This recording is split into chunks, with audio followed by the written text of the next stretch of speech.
Before we get started, I want to thank our community partner, Epilepsy Foundation of America, and sponsors Neurelis and SK Life Science.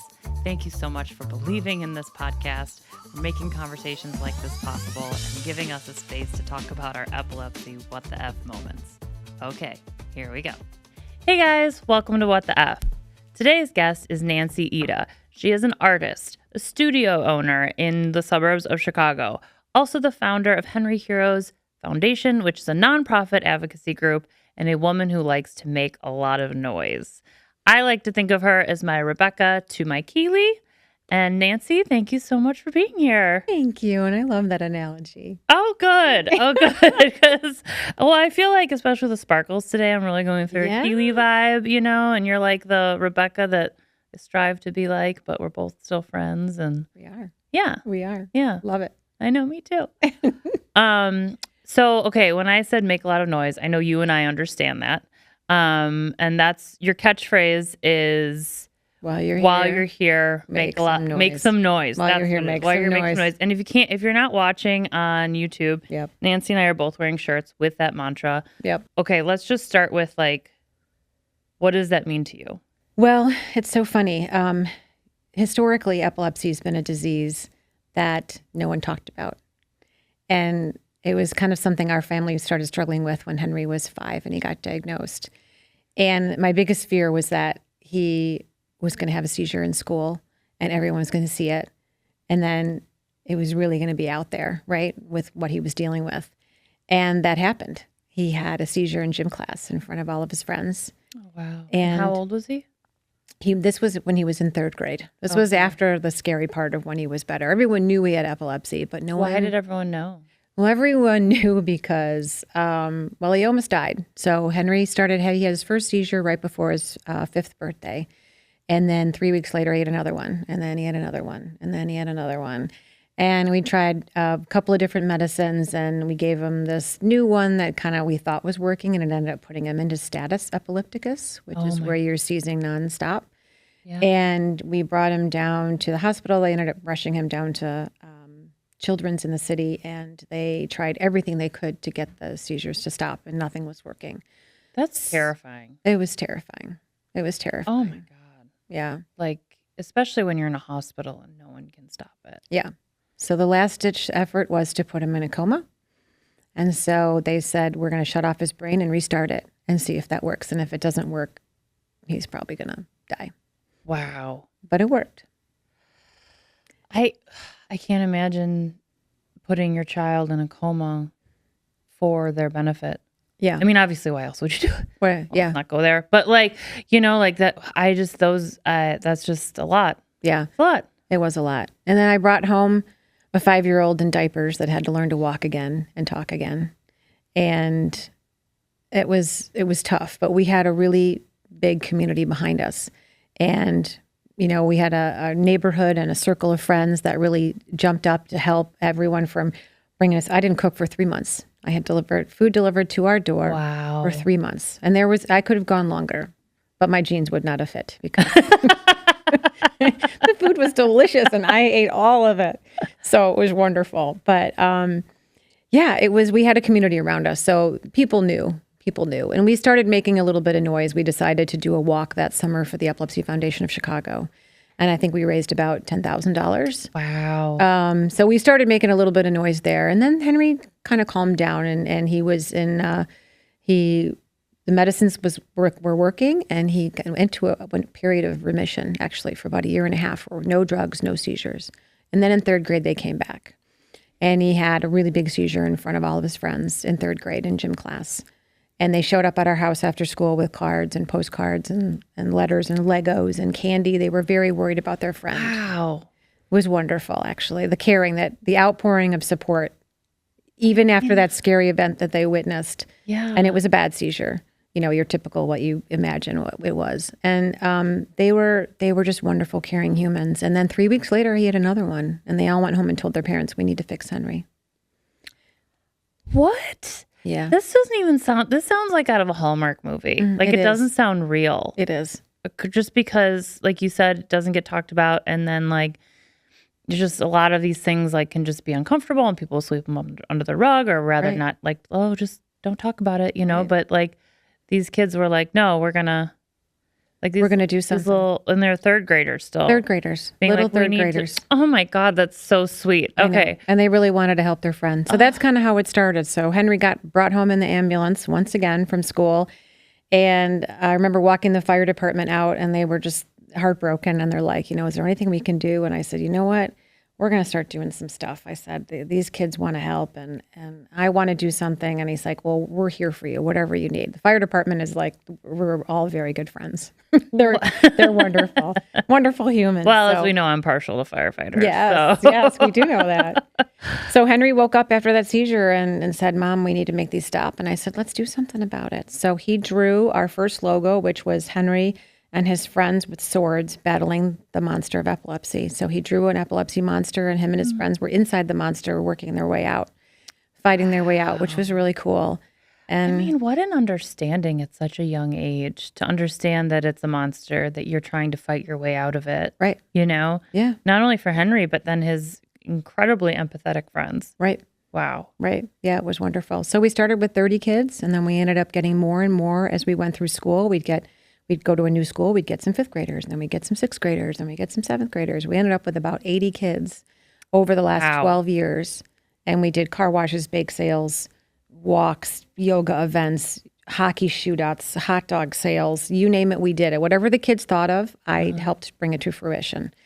And we raised about $500,000 since we started. Oh my God. And this is the Henry Heroes Foundation. Henry's Heroes, yeah. Yeah. So that's how it all started. Oh my God. I mean, like, that's just so amazing that it was how purely grassroots Yep. it was Yep. from the hearts of 9-year-olds. Yep. Yep. That's so amazing. Yeah, it really was. And our whole family got involved. My husband, Tim, and my twins, Luke and Dominique, they were like mentors and they thought it was great to like help the little kids, organize and be part of something. So it was a family affair, which was great. Yeah. So it was making noise, but in a very, I hate using the word authentic because I feel like it's been hijacked, but just in I don't know, a very natural sort of fruition. This has just been a natural progression for me to keep using my voice to make a difference and to make change. Mm-hmm. Yeah. And how is now, and I kind of want to talk now about like where Henry is at because he went through a really good period. Mm-hmm. But now he's at that 19-year-old period, which I feel like I talk to so many people who either parents of college kids or adults who are looking back at their college years and they're like, oh my God, that was a little nuts, and I've seen that happen too. I didn't have epilepsy in college, so I don't have that experience, but I know that there's like, from the even like of not letting, but like watching your kid fly off to college, or just fly out of the house or whatever it is, to then just being like, okay, how are you going to do on your own sort of thing. Yeah, it's a little scary. Actually, it's really scary. I bet. It's really scary. But, I feel that I've done my best as far as trying to teach him right from wrong and paying attention to what he needs to pay attention to. Sleep and eating. He doesn't really have the eating part down yet. But I don't either. I understand. he likes It's to a order out lifelong food. struggle. It is a lifelong struggle. But he's doing really well. I'm really, we both are really just incredibly proud of him. So he's done really well. But it is scary. I feel like all I could do is give him every tool that I could think of, whether it was an app to remind him to take his meds. I got him a ring to track his sleep. So he knows if he has a rough night's sleep that he should really pay attention to it and maybe go to sleep earlier the next night, not miss a dose of meds. If he does miss a dose, try to find ways to either setting multiple alarms on his phone but a lot of it is out of our hands. So I feel like I've given him all the tools that he needs and he's got to crush it and hopefully he will. Yeah. But so far he's totally impressing us. He's doing a great job. He's 700 miles away, so he's not close, which is hard. But I've got a few angels that I have met in Savannah who kind of help him and keep an eye on him and check on him, whether it's someone that helps clean his apartment or a tutor. So there's some eyes on him, I feel, and I feel like these are little angels that are kind of helping me kind of just make sure that he stays okay. Oh, I love that. Yeah. And he's an artist too. I mean, he's Yes. the one. This necklace that I wear almost every episode, is made by Henry, a Henry heart. Yep. And I get so many questions and compliments on it. Right. And I'm like, oh yeah, this is Henry. He's 19 years old, but he's been making these for how long? Yeah. He's been making them. He wanted to learn welding when he was 15, I think. And so I was like, okay, well, let's find out how to do that. So we found a place in the city and we went to welding. He did a summer camp and he loved it. And he's like, I really want to do this. And he was 16, but he couldn't drive. So, and I hadn't welded since college. So I'm like, all right, let's go do this. So on Wednesday nights, him and I went to welding school for 2 years. And it was actually, he started making furniture. And he was making tables and lamps and different things. And I started figuring out what I was going to do. It was around that time that I opened up the art studio as a way to carry on the conversation about epilepsy because I knew all these kids were going to turn 18 and go to college. And there goes my workforce. Yeah. So, right? Yeah, totally, So I needed to find a way to carry on what I wanted to do. And I didn't want to close Henry's Heroes because I think it's really important to talk about this disease. So, so that's what we did. So we welded together and I started making hearts because I wanted to name the studio Heart Studio because I'm using my heart to make a difference. Oh, I know. so beautiful. I'm so corny. no, but I love it. But I am. love it, All these little analogies just kind of came together. And so I started welding a bunch of hearts and it was actually Henry. I was actually putting them on canvases with magnets on the back and finding different ways to display art with the hearts. And Henry said, Mom, why don't you make some jewelry? And I was like, well, that's a good idea. Then I became a factory. So Henry was busy making, tables and lamps, and I became like a heart machine. And so I started making all these hearts. And my husband is Japanese, and so we have a little bit of Asian influence in our lives. And I always loved the story and the meaning of kintsugi, which is the art of repairing something's broken and then making it more beautiful. And so I started kintsugiing all these hearts, and with a different material, like using bronze or brass. And they've been really cool, and they're all one of a kind, just like us.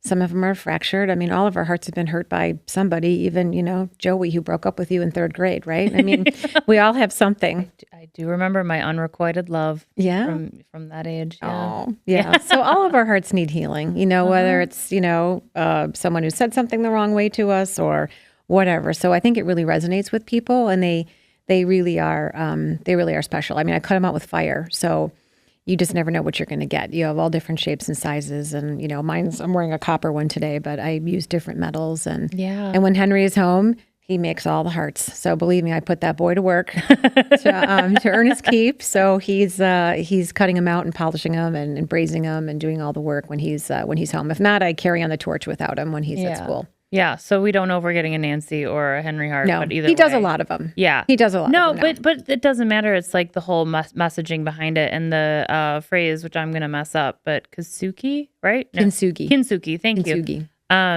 It's isn't it also about like taking things that are broken and making them like whole. Making them whole, making them more beautiful by adding something else to it, right? Which is so. I mean, that is kind of how.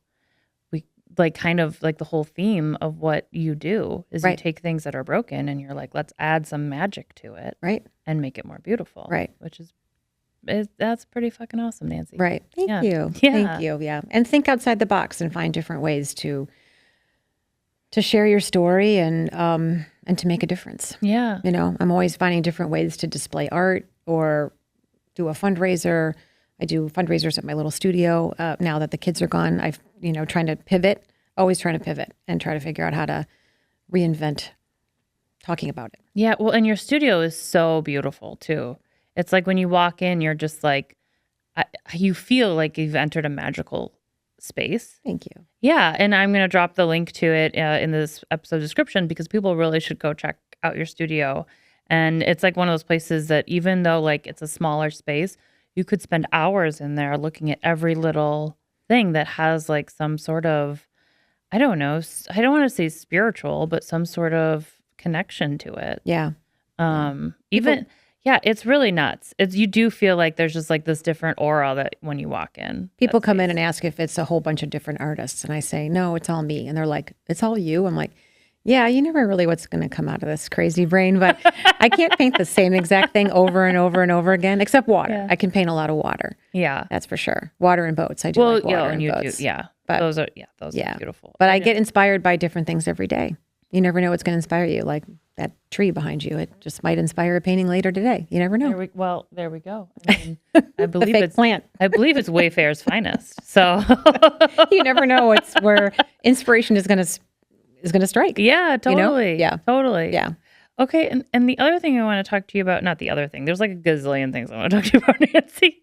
But one thing that I have just been like, and I feel like I've been watching this from a distance too and wondering how you're doing is like, you've been through so much, not only as a caretaker for a child with epilepsy, but also as a caretaker for a child with acute illness, specifically cancer, and then also dealing with your own diagnosis of Lyme's disease. And like, I mean, I just like, it's like a thing you hear about and you're like, what? How are you like awake? How are you out of bed? Yeah. You know, and I'm just curious as to like what that, not, you know, I'm not trying to like poke, but like also like, what is that like trying to caretake? Like, cause you're always caretaking for your children, I assume. That's what moms do. Yes. Right. That's what I hear. But then like when there's all of these heavy circumstances and then your own heavy circumstance, you know, what has that been like? It's been hard. And I will say that I've learned a lot over the last year, especially.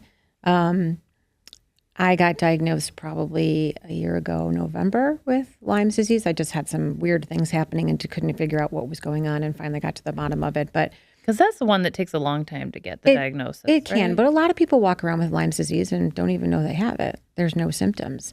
So I've really discovered that when your stress level is really high and you're in fight or flight a lot, that's when you get sick. So it goes to the saying of, you know, put your oxygen mask on yourself before taking care of somebody else. That's what I had to start doing. And so I started to making sure that I took time for myself every day, whether it's, you know, meditating and reading and box breathing and all the things that I can do to What's box breathing? You know, you breathe in for 4, hold for 4, and then you breathe out. Oh, yeah. 4, okay. And then sit for 4. So, and it's, it really does calm down your nervous system. So I realized that if I just kept myself out of fight or flight all the time and realizing that there's a lot that's out of my control, but there's a lot that's in my control and how I respond to things and how I deal with things. There's a, you know, like Henry's 700 miles away. I can't be there to remind him to take his meds or eat breakfast or, you know, get enough sleep. And so all I can do is rely on the fact that hopefully I taught him what he needs to know and he's out and, you know, he's on his own. Are there any times when you're like, but wait, I didn't teach him this. Let me text him really quick. And then like you do or don't. Like what is that whole...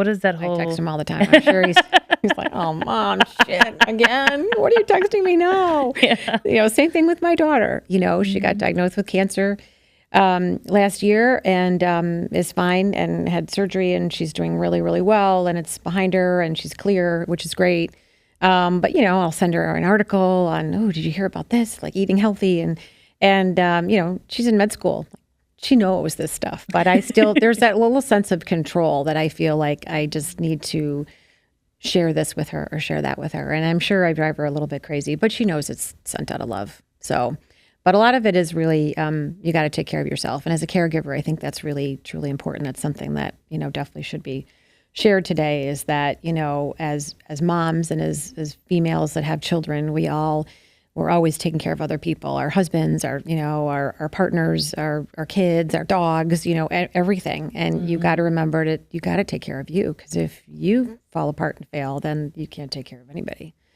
So it was a hard lesson for me to learn. I think that's what the Lyme's disease kind of did for me. It kind of opened up a window like, uh-oh, there's a bell here going off and you need to pay attention to it. And I did. And I'm so much better now because I've learned to find ways to calm myself down and realize that, you know, sometimes seizures are out of my control and cancer's out of my control. And A car accident is out of my control, but there's a lot in how I respond to it and how I relate to it.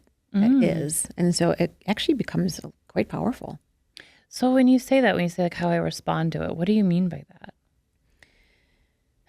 Like Just for not example, letting myself, not letting my mind go to those dark, scary places, you know? Oh. And just focus. I'm like, I've never thought of that. Just flipping the Wow. flipping the switch and focusing on the good. Like, okay, my daughter had cancer, but she got the kind that has a 97% cure rate. So that's pretty fucking awesome, Yeah. right? Yeah. So yeah, it sucks that she got cancer, but she got a good one. You're Yeah. gonna get a cancer, that's a good one to get. Yeah. Right? Oh, no, I So know. My it's all first in- brain tumor is that way. It's Right. it's like 99% always non-cancer. 99.9% never cancer. The first one when I was 20. And I was like, well, this is dope. Right. Like, but I mean, it still sucked because there were side effects and not Right. the significant treatment that your No. daughter had. But like, I get that where you're like trying to find like the gold thing. You have that to find makes it more that beautiful. that gold lining. You have to find Yeah. that something that's going to keep uplifting you and not putting you in the I'm in the fight or flight mode. And you know, living with a child with a chronic illness is, you know, you never know. I mean, Henry was 5 years seizure free, and this summer he had a grand mal seizure out of nowhere, and we're like, what the hell? Yeah. You know, things were really good. And then, you know, a few months went by and then he had another one, you know, right before Thanksgiving this year. And so we did a long study and figured out he was waking up 15 times a night or so and having these little mini spikes. So thank God for EEG testing. So it was good. We discovered some information that we didn't know about. So I feel really grateful that we were able to do that. So as hard as it was hard to put him in the hospital and induce seizures and make him have one, but they learned so much information from it. And it was, again, empowering. So information can be really empowering, just like what you're doing here. You're sharing so much information with people, which I think empowers them. Oh, I hope so. Yeah. Yeah. Yeah. And I think that's why art has helped me so much, is because, you know, I couldn't control when things were happening, but I could control where my palette knife went, you know? And so I will get lost in a painting easily, and just, I can control where I move things and how I put something on a canvas. And that really, it's very healing, very therapeutic. Well, and that's something I wanted to ask you about too, is like when I know, I'm so glad you're feeling better now. And I know you still work really hard at feeling good. Yep. But when things were like really bad and you were really not feeling well, were you able to use art that way? Because I'm just thinking about, and I'm projecting my own question here, because I know sometimes when I'm feeling really terrible, it's like my thing is writing. I love to write. There's not a chance I can write a sentence though, or anything. Were you physically able to still use your passion of art, like to use it as this therapy that you're talking about? I was. You know what? The great thing about art is there are so many different mediums. So I mainly work in oil gouache, which is like a watercolor with chalk in it. And then this other material called flash. I also sculpt, obviously do the metal. Like on days when I was not feeling good, there was no way I was welding. I was like, can't be doing that. Playing with fire is really fun, but no, I can't do that. I might burn my hair off or something. I love when you snort. I love it. And now I want to I've never wanted to weld until right now, until you described it as playing with fire. Yeah, I'm it's like, kind of that sounds fun. like fun. People ask me, but I'm like, no, I'd have to get a really big insurance policy to do that in order to teach that. Yeah. I also don't trust my epilepsy around fire, so I don't think I'll watch maybe one day from a distance. But it's fun, and there's so many different ways to play with art. And so on a day when maybe I'm not feeling so great, I could pull out my gouache paints, which is like just playing with water and color. And I could sit and I could just have it flat in front of me and just kind of doodle and mess around. And I teach art classes at my studio, and I teach in gouache, and I teach on this paper, which is basically plastic. And so if you fuck up, you can wipe it off, which is kind of nice. It's not that. Nothing is permanent. Yeah. You know what I mean? Nothing is permanent. And you can just kind of mess around and play around. And it's really fun and forgiving. And the people seem to be having a great time that come in. I get like ladies, groups of women, and I've had some couples in that come in and just play around with the paints, and they just love it. They're having a great time. And I rip off the tape at the end, and they're like, wow, that's not bad. I'm like, see? Yeah. I have a big saying when I teach my classes, just fuck around and find out. just put the paint down and just play with it. And okay, but when you're going through Lyme disease diagnosis and figuring out your own treatment while your daughter is struggling or diagnosed with cancer. I feel like struggling is an okay verb to use because it's still cancer. Yeah, no, it was hard. So where does that where do you find boundaries in that situation? Because I feel like that would be a really easy place to get lost as someone who doesn't have a child. But just to be how do I manage this time for myself, but also make sure I'm giving time to my child who needs it? It was hard. I just tried to, she lives 900 miles away in Texas. So she actually had the surgery in Chicago. So she was here for a couple of weeks. So I think I kind of went into that mama bear mode. And so my symptoms just kind of went away because I was just needed to focus on her. So, playing nurse and making her food and whatever I could do to help her when she was here. And then I flew back with her to Texas and I did whatever I could. I spent the entire weekend there, several days actually, cooking, cleaning, stocking her fridge and freezer with food that she could eat and things that were healthy for her because she pretty much just missed 2 weeks of med school and then went right back to med school. Wow. So, yeah, she's incredible. Well, she gets her badassery from her mom. Yeah, maybe a little bit. Yeah. And she's got her dad's perseverance too, for sure. So he's definitely got a lot of that. So, but yeah, she's a strong cookie. So yeah, really super proud of her. So yeah, I think I just, I probably was in a little bit more stressful fight or flight during that time because I really wanted to make sure that I did whatever I could to make her recovery be as successful as it could be. She had to wait quite a while before she did a radiation treatment. So I just tried to make sure that her house was good and that she was really set up so she could focus on taking the time to heal and sleep and recover well before she went back to school. What I'm hearing is that you took control of the things that you could take control of. Right. How the state of her house, the food in her house, things that weren't necessarily overstepping boundaries, but just a way to caretake within the box of control that illness allows. Right. And I did the same thing with Henry. I moved him into his apartment. I set him up for success. We organized all of his things so he could find everything really easily, made sure he had his backup meds, made sure that the house was stocked with food and snacks and waters and whatever that he needed. And got the help that he needed around to be successful in school, whether it was tutors or, the house cleaner or something, you just help him stay successful. That's all I can do. The rest is out of my hands. And once you learn that, and once you realize what you can control, it kind of flipped a switch in me. How so? Just learning to let that stuff go that I can't control and not let it fester inside and make you sick, or give you anxiety. It's just, and it's a really hard lesson to learn. And I think maybe that's why I got sick. I needed a little poke, something to poke me and say, you need to learn to calm down. You need to learn to let go of the stuff that you can control and control the things that you can, Yeah. So. And okay, so I relate to that so hard because I feel like that's something I have had to learn over and over and over again. Right. But that's the thing for me is that it's a constant reminder / battle / balance in my head of you cannot, I can do everything I can. I can set myself up for success to not have a seizure, but ultimately I can't control it. Right.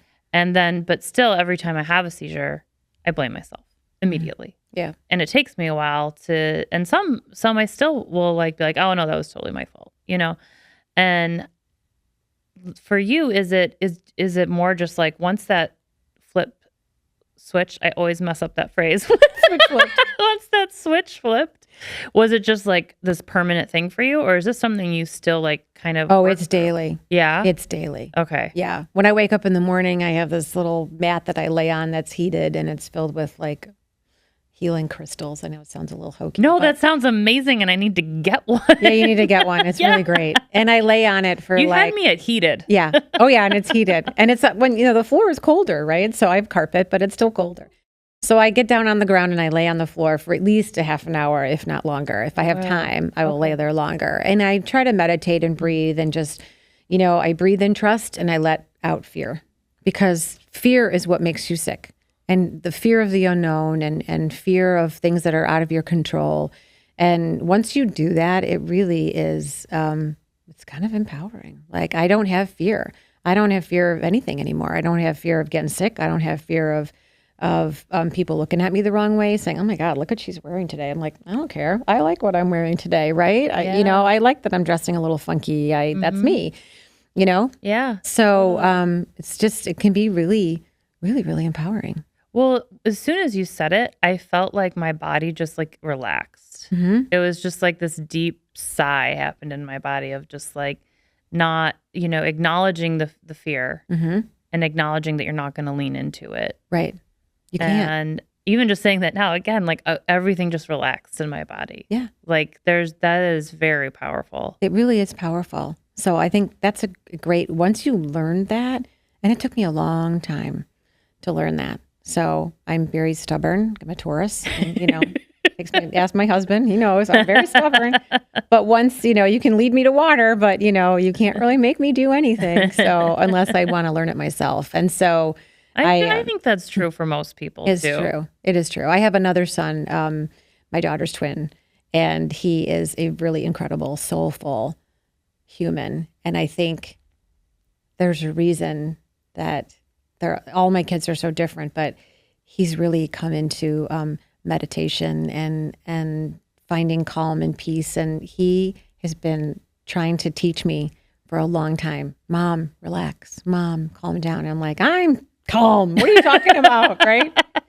And he tried to, give me little lessons for a long time, and I resisted it. But you have to, once you're open to it and do the work and spend time in breathing in trust and letting go of fear, it's really empowering. And he's definitely one of my teachers. And I'm really like, I feel like that he came out of me. I'm like, wow, I birthed this incredible human who's like using his skills to like calm people down and teach meditation to people. And, yeah. So yeah, he's all, and everybody in my family has taught me something, even my husband. I love that. Even my husband, who I don't like to say that, but I don't like to admit when he's right, and he's right a lot. He's right a lot. I understand. Yeah. Not about the part about being right a lot, but I don't like to admit it. No, I don't like to admit when he's right, but yeah, he's right a lot. Yeah. How do you feel like you learned from him? He's wicked smart. I've got the street smarts. He's got the business smarts. So even like things with opening up the studio and, how I should do things, he'll make a recommendation. I'm like, yeah. But then he's right, especially with the technology piece, which I'm coming to learn is really important when you run a business. So I'm more like, oh, I don't really know how much is in the checking account. It all works out, right? But, learning to pay attention to those things and maybe learning how to do Excel, that's coming. Oh, Excel. That's my nemesis. Yeah, me too. I don't like Excel. No. I don't like the business part. I like creating. I just like having fun and creating. And so the business part of it is not my favorite part of the whole thing. But I'm learning. Yeah. Yeah. I feel you. I like this part.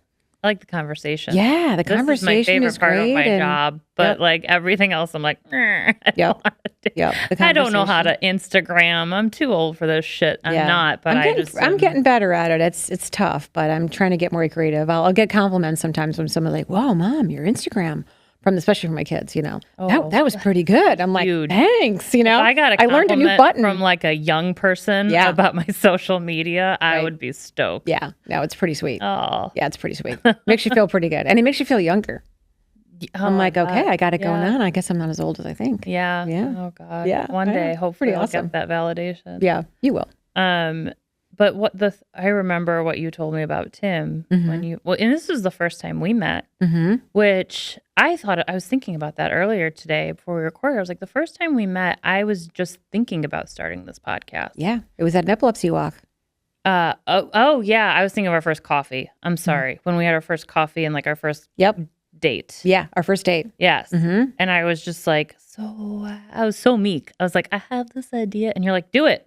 Yes, do it 100%. And I was like, this woman believes in me. Yep. Okay, totally believe in you. Yep. And like, I was just thinking about like, I don't know how much I have to not owe you, but how much of this is thanks to you. Because when people believe in you, Yep. it makes such a difference, which Such a sounds so difference. cheesy, but like until it happens, you don't really know. No, you don't really know. Yeah. No. But the other thing that you said to me was about, because I was still dating at the time, Mm-hmm. and about when you met Tim and what that felt like. And it's like my favorite metaphor. The comfy sweater. Yeah. The comfy sweater. Yeah. When you meet somebody that feels like you just put on the most luxurious, beautiful, comfortable sweater you've ever put on. It's not itchy. It's not scratchy. You don't want to rip it off and throw it under the bed because it's driving you crazy. It just feels right the minute you put it on. When you meet that person, you know. Mm-hmm. I mean, I met my husband, we got engaged in 3 weeks and we got married 8 months later, and we've been married 30 years. But I knew. That third date, I knew. I was like, yeah, this is easy. This is how it's supposed to be. And he makes me laugh. And that's the other thing about getting through tough times in life. I think you have to have laughter. And he makes me laugh all the time. All the time. He is a funny dude. He is a very funny dude. He doesn't have a filter, so sometimes we have to remind people to put your filter on certain situations. I'm like, put that filter on. But he is funny. And, you know, that laughter has carried us through a lot of trying times. You know, I remember a nurse walking into the ICU when Henry was in a coma, and Tim made some crack about all the tubes going in or something coming out of his nose or something. And I just started laughing, probably from exhaustion and just being so tired and stressed out. And we were just cracking up. And the nurse walked in. I remember her looking at us like, what is wrong with you people? And I'm just like, you don't know who I'm married to. You know what I mean? But it's times like that to have some laughter and surround yourself with people that are uplifting and not heavy and that aren't going to drag you down. So, I mean, if there are people that were in my life like that, they're no longer in my life. I mean, I only surround myself with like really good people that enjoy life and like having fun and try to see the humor in things, because you have to.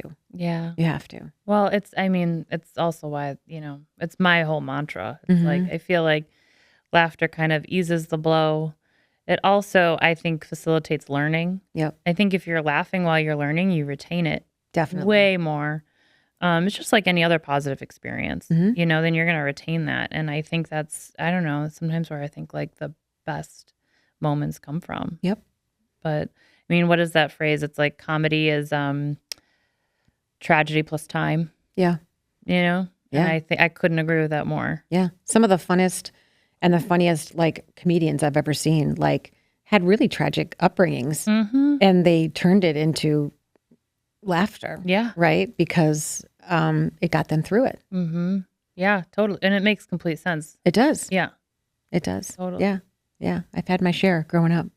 So, I try to see the know humor. you did. Try Sorry, to see I the didn't humor mean in to things. laugh. No. At your trauma, your childhood trauma. No, that's okay. I'm just like, yeah, you sure did, girl. Yeah, I've like, had some trauma. But yeah. But laughter's, carried me through. And I think that's probably one of the reasons I was so attracted to Tim, is because he made me laugh. I was there at his company trying to sell him something. That's how we met. And I was there he kept asking me back that week. And every time we were done talking shop, he would just start talking, and he just made me laugh. And I was like, this guy's funny and I love laughing. Yeah. So, Totally. yeah. And I said the same thing about Steve. It's just like, You found your comfy sweater pretty quickly. I mean, like 2 months after you and I had met, I was like, oh, this is what she meant. I get it. Yep. Comfy sweater. Yep. Because when you told me about it, I was like, oh, that sounds like lovely. But I didn't quite understand it until I had met him. And I was like, comfy sweater. Comfy Got it. sweater. Yeah. I remember the first time I met him, and you're like, I think this is my comfy sweater. And I'm like, I think it is too. I could see it on your face. Yeah. I could see it in your face. Yeah. It's pretty cool. Yeah, it's pretty cool when the universe opens doors to introduce you to people that can really change the trajectory of where you're going. And sometimes it's scary to walk through those doors. Totally. Like when we met for coffee and you said, I have this idea. And I'm like, do it. And I think that's really all you needed. You were like, I just need one person to believe in me, and one person to tell me that this is a really good idea and that I should do it. Yes. And look at you now. Here we are. 2 Here years we later. are. 2 years later, and you're making a lot of noise. Yeah, you were just in DC making a lot of noise. Yeah. I mean, it's opening different doors for you and leading you into the possibility to really make some significant change. Yeah. Which is awesome. And even the place we met, I was so terrified to go, which was that epilepsy walk. Because it was the first time I had gone to an epilepsy walk having epilepsy. Right. And I walked in just with George, and I was terrified. Yep. And I remember just like kind of like talking to you and trying to like hole up next to you because I'm like, We hung out the whole day. Yeah, I was like, she feels safe. Yeah. Yeah. And so We became BFs like that day. I was like, this chick's cool. I want to hang out with her. And so do other people. Yeah, I don't know about that, but but yeah, it was just I think it goes back to your whole breathe in, trust, let go of fear. No, did I mess it up? Yeah, no. Breathe in, trust, let go of fear, which I think I need that on a t-shirt as well. I think that's that might be my next t-shirt. Okay, that's copyrighted, guys. Nancy's got it. I got it. Yeah, don't be taking that, anybody. I got it covered. I love it. So before we wrap up, any things coming up at the studio you want to talk about? It's in Winnetka. It's called Heart Studio. And I've got a couple websites, but Henry's Heroes is really my main sounding board. It's henrysheroesfoundation.org. And I'll drop that in the episode. Yeah. I've got an Instagram and a Facebook and all that stuff. And the studio is heartstudio964.com. But yeah, it's a little studio in Winnetka. I teach art classes there. I do fundraisers there. Like I said, I had to find a way to pivot after all the kids left me and find ways to fundraise. So I give all the proceeds away of all of my artwork, anything that I sell in the studio. It all goes to my foundation, and we give it all away except for paying rent. It's great. I have a lot of fun. There's everything from welding pieces in there to art, and I love teaching the classes. It's really fun when people come in. I can do up to like 8 people at a time because it's tiny in there. But we have a lot of fun just exploring different mediums and messing around with paint. So it's really fun. And the website usually has all the fundraisers that I do on there. So I don't really have anything. The only thing I'm doing right now, I'm going to start doing a 1 in 20. I'm going to walk 26 miles, and then I'm going to end my last mile. We'll be walking in Washington, D.C. for the Epilepsy Foundation for the walk. Which is coming up. It's just coming up on March 15th. So I'm going to start walking soon. I'm going to probably just do a mile a day. If I miss, I'll probably have to do a couple miles the next day, but it'll be fine. So I'm going to start making some noise about that. And I'm actually doing a really big fundraiser with another organization to raise some awareness about Sturge Weber later on in the summer. So I'm kind of excited about that. But so the website, I try to update it all the time with what I'm doing. That's awesome. You're just like go, go, go, go, go, go, go, go, go. Yeah, I know. I have my hands in a lot of cookie jars. Yeah. But they're all cookie jars. They're all cookie jars, and they're all. Sorry, I didn't mean to like invalidate what you said. No. Like I like that they're cookie jars and not like boiling pots of water. No, they're all cookie jars because they're all doing great work with who I work with. The reason why we started our own foundation is because I really wanted to spread whatever I could give to masses of people.